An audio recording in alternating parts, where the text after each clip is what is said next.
Breaking news tayo mga tol, katatapos lang ang laban ni Ify Ajagba. Panalo po siya via technical knockout sa round 4. Matapos tamaan ng sunod-sunod itong si Joseph Goodall. Nagrogi na siya at pilit yumayakap kay Ajagba para makarecover. Pero nakita ng referee mga tol na hindi na kakayanin ni Joseph Goodall. Kaya tinigil na lang ng referee na si Tony Weeks. Tingin ko medyo mabilis lang yung pagtigil ng referee. Medyo pinatagal pa sana para makarecover itong si Joseph Goodall. Hindi pa naman siya nabugbog ng sobra dito at inawat na agad ng referee. Pero ganyan talaga sa heavyweight division, mabibigat kasi ang suntok dyan. May nakita siguro si Tony Weeks na senyales para itigil na ang laban.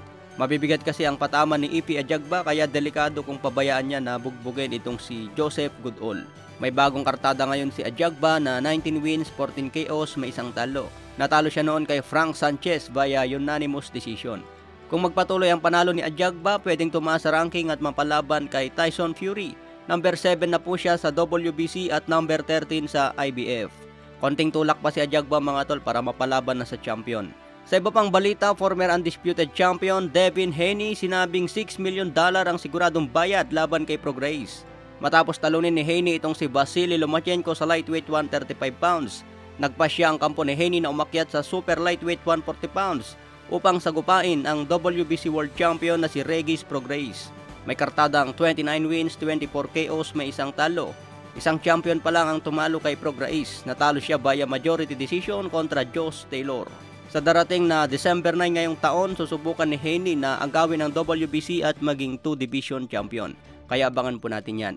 Sa iba pang balita, David Benavidez sinabing ibabakante na lang ni Canelo ang titulo kung ayaw pa rin lumaban. Matagal na raw mandatory si Benavidez. Kung manalo daw siya kay Demetrius Andrade, kailangan si Canelo ang next fight. Ngunit kung ayaw naman ni Canelo pumalag, mag-request umano ang kampo ni Benavidez na ibabakante na lang ang WBC at ibigay sa kanya. Naiinip na siguro si Benavidez sa kakaantay kay Canelo.